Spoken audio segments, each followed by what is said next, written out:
माननीय श्री नरेंद्र मोदी जी से मैं आग्रह करती हूं कि आज के इस अत्यंत आनंद के तथा महत्वपूर्ण अवसर पर अपनी ओजस्वी वाणी तथा बहुमोल विचारों से हमें उपकृत करें।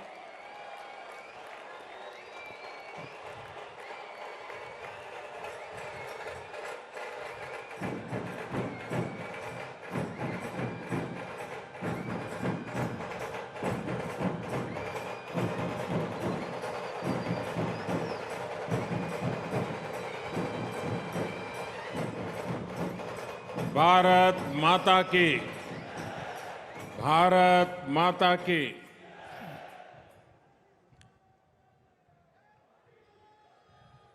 मुंबईतील माझ्या सर्व बंधू आणि भगिनींना माझा नमस्कार।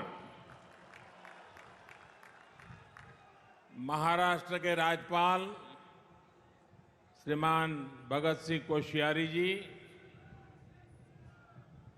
मुख्यमंत्री श्रीमान एकनाथ शिंदे जी, उप मुख्यमंत्री श्रीमान देवेंद्र फडणवीस जी, केंद्रीय मंत्रिमंडल के मेरे सहयोगीगण, विधानसभा स्पीकर श्री राहुल नार्वेकर जी, महाराष्ट्र सरकार के सभी अन्य मंत्रीगण, सांसद और विधायकगण और विशाल संख्या में पधारे आए हुए मेरे प्यारे भाई और बहनों, आज मुंबई के विकास से जुड़े 40,000 करोड़ रुपए के प्रोजेक्ट्स का लोकार्पण और शिलान्यास यहां हुआ है। मुंबई के लिए बेहद जरूरी मेट्रो हो,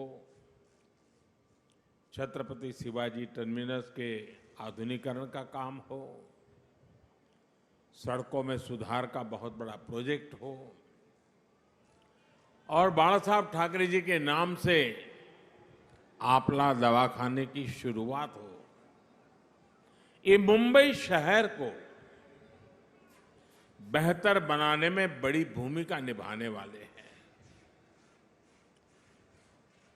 थोड़ी देर पहले मुंबई के स्ट्रीट वेंडर्स को भी पीएम स्वनिधि योजना के तहत बैंक खातों में पैसा पहुंचा है। ऐसे सभी लाभार्थियों को और हर मुंबईकर को मैं बहुत बहुत बधाई देता हूं। भाई और बहनों, आजादी के बाद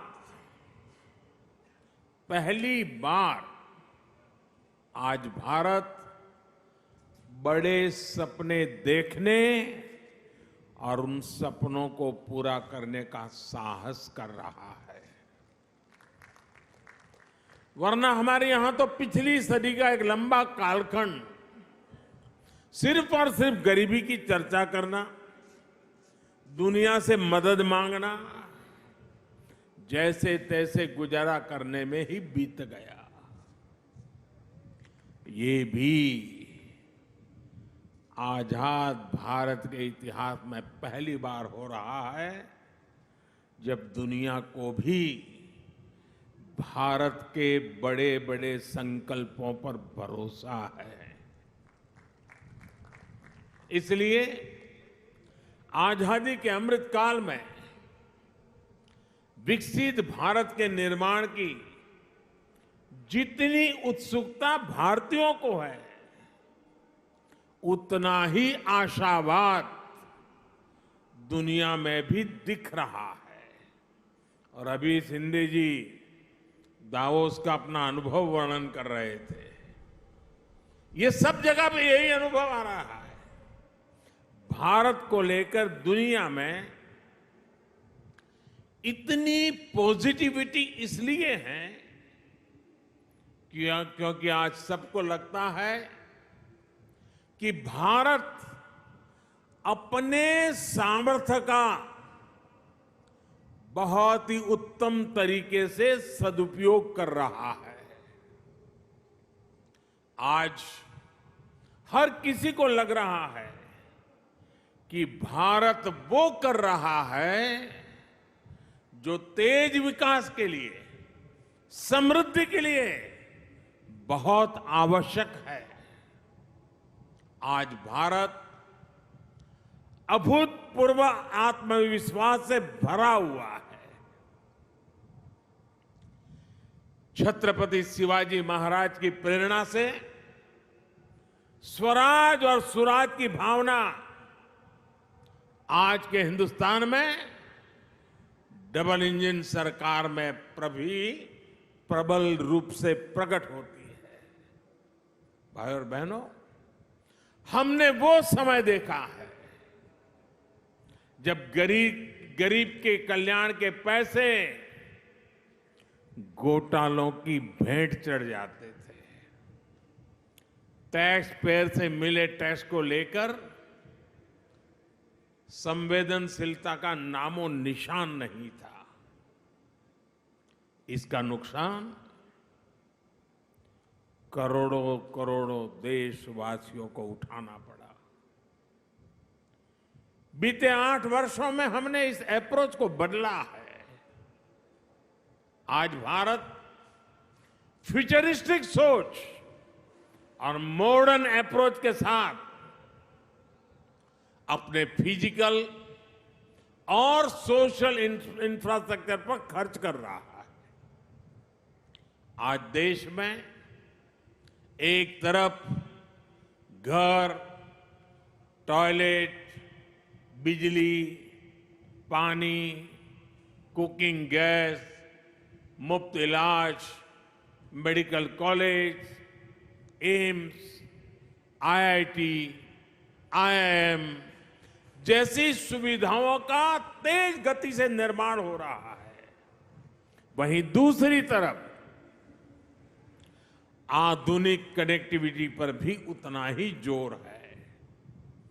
जिस प्रकार के आधुनिक इंफ्रास्ट्रक्चर की कभी कल्पना होती थी, आज वैसा इंफ्रास्ट्रक्चर देश में बन रहा है।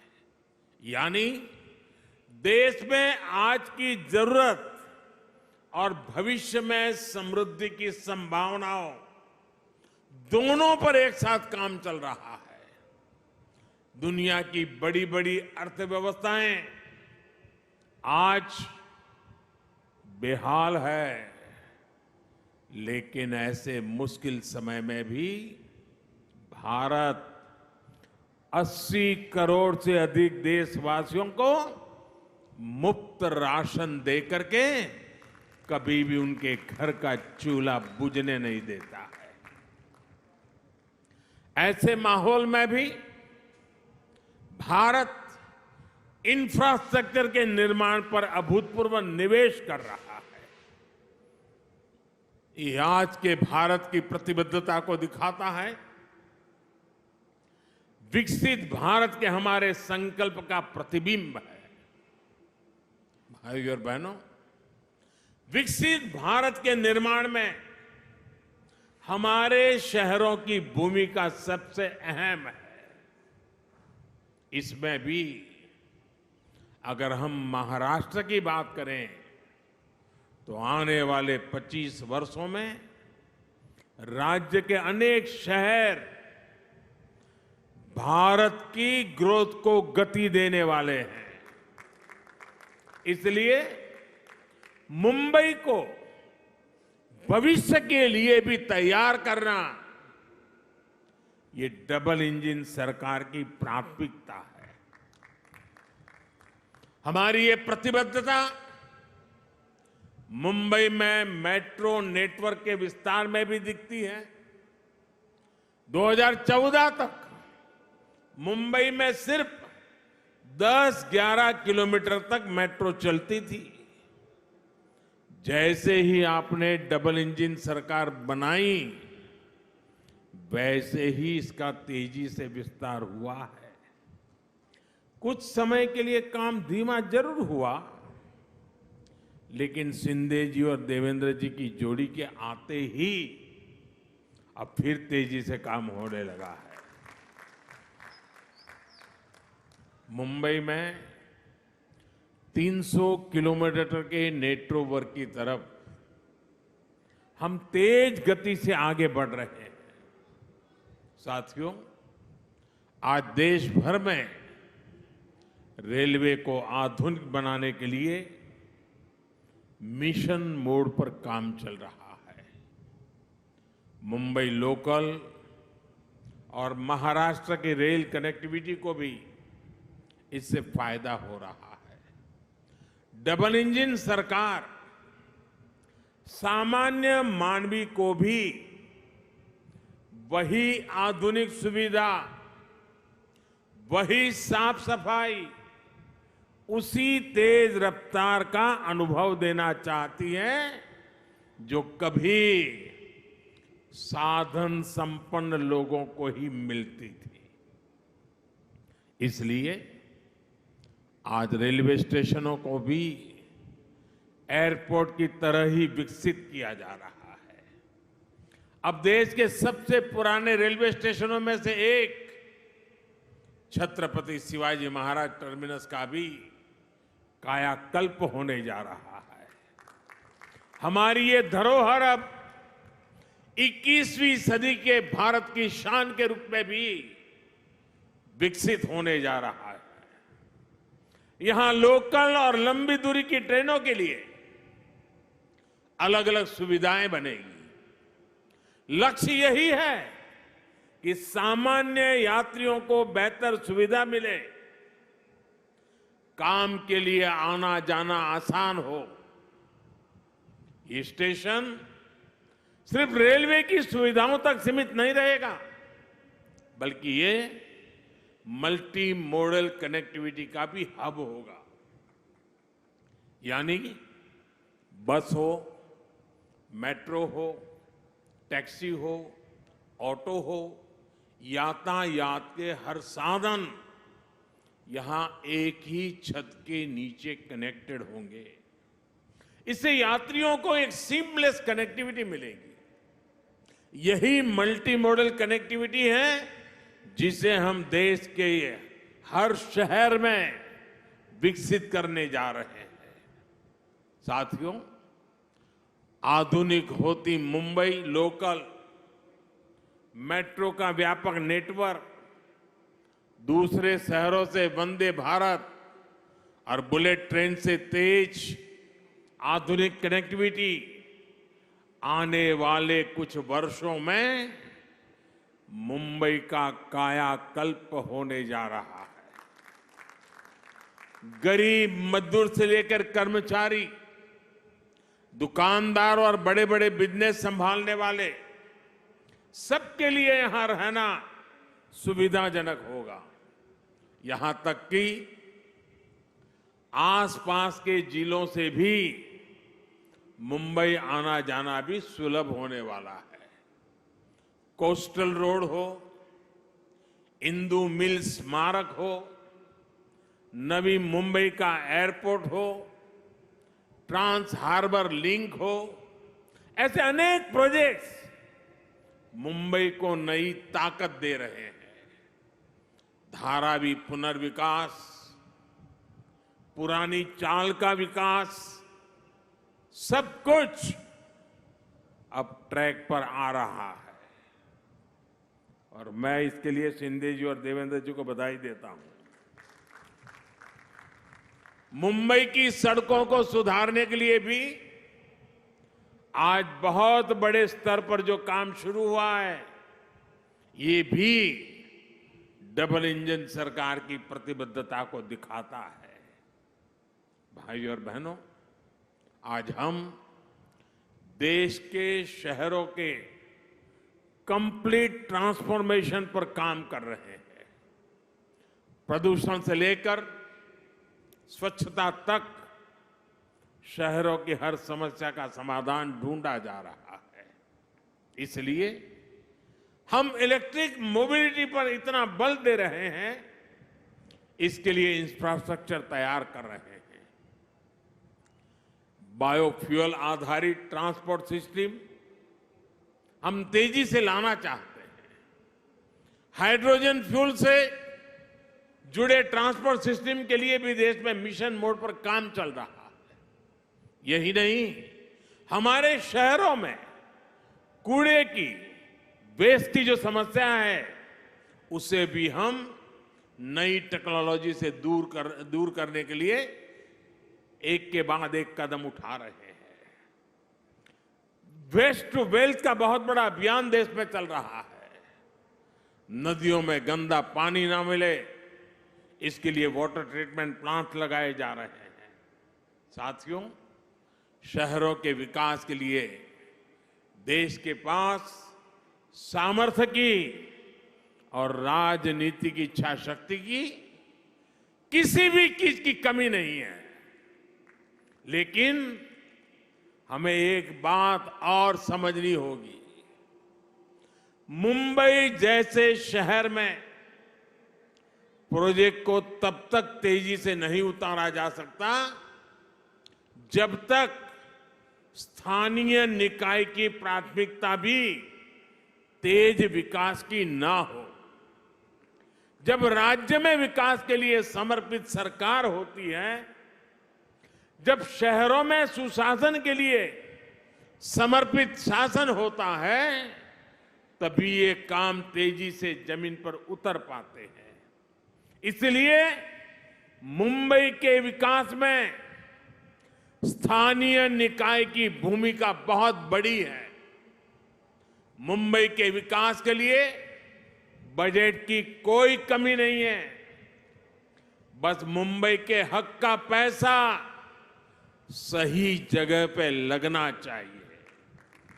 अगर वो भ्रष्टाचार में लगेगा, पैसा बैंकों की तिजोरी में बंद पड़ा रहेगा, विकास के काम को रोकने की प्रवृत्ति होगी, तो फिर मुंबई का भविष्य उज्जवल कैसे होगा?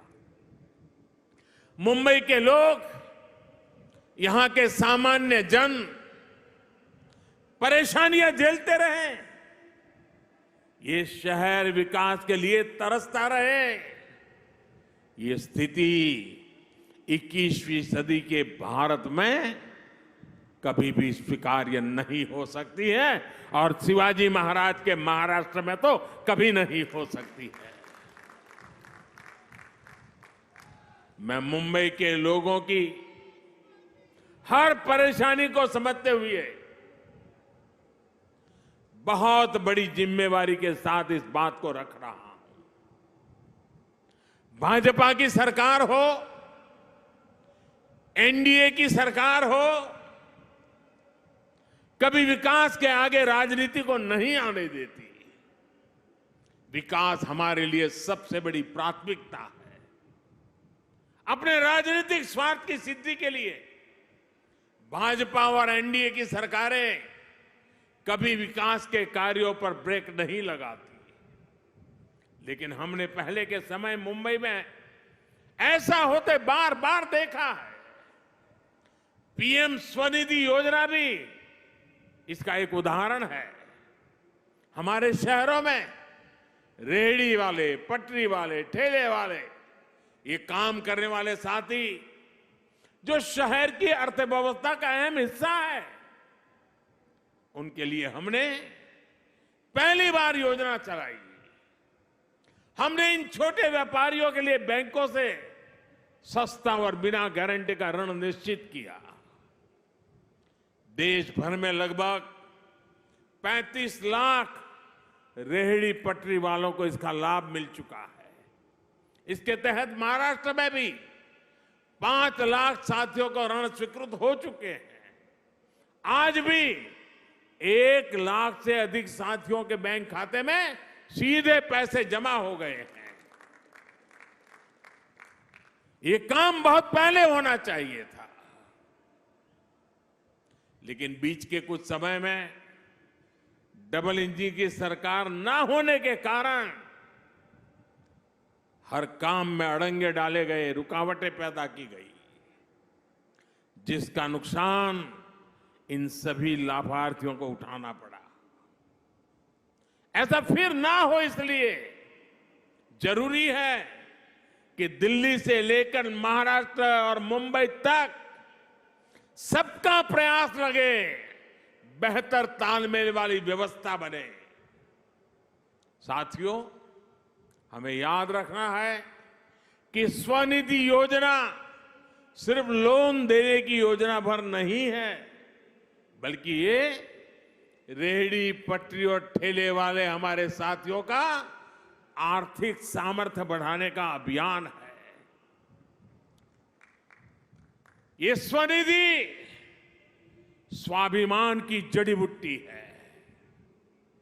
मुझे बताया गया है कि स्वनिधि के लाभार्थियों को डिजिटल लेन देन की ट्रेनिंग के लिए मुंबई में 325 कैंप लगाए गए, जिसके चलते हमारे रेहड़ी पटरी वाले हजारों साथी डिजिटल लेन देन शुरू कर चुके हैं। ये सुनकर अनेक लोग चौंक जाएंगे कि इतने कम समय में देश भर में स्वनिधि योजना के लाभार्थियों ने करीब करीब 50,000 करोड़ रुपए का डिजिटल ट्रांजैक्शन किया है। जिनको हम अनपढ़ मानते हैं, जिनको हम लोग किसी भी भाषा में अपमानित करते रहते हैं, उन मेरे छोटे छोटे साथियों ने जो आज मेरे सामने बैठे हैं, ये रेहड़ी पटरी वालों ने ऑनलाइन मोबाइल से 50,000 करोड़ रुपए का काम किया है। और उनका ये पराक्रम, उनका परिवर्तन का ये मार्ग निराशावादियों के लिए बहुत बड़ा जवाब है, जो कहते थे कि रेहड़ी ठेले पर डिजिटल पेमेंट कैसे होगी। डिजिटल इंडिया की सफलता इस बात का उदाहरण है कि जब सबका प्रयास लगता है तो असंभव कुछ भी नहीं होता है। सबका प्रयास की इसी भावना से हम मिलकर मुंबई को विकास की नई ऊंचाई पर ले जाएंगे। और मैं मेरे रेहड़ी पटरी वाले भाइयों से मैं कहना चाहता हूं, आप मेरे साथ चलिए। आप 10 कदम चलेंगे तो मैं 11 कदम चलूंगा आपके लिए।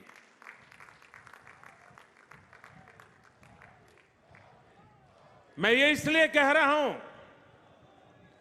कि हमारे रेहड़ी पटरी वाले भाई बहन साहूकार के पास पैसे ब्याज लेने के लिए जाते थे। दिन भर व्यापार करने के लिए उसको 1,000 रुपए की जरूरत है, वो देने से पहले ही 100 काट लेता था, 900 देता था। और शाम को जाकर के अगर 1,000 वापिस नहीं लौटाए तो उसको दूसरे दिन पैसे नहीं मिलते थे।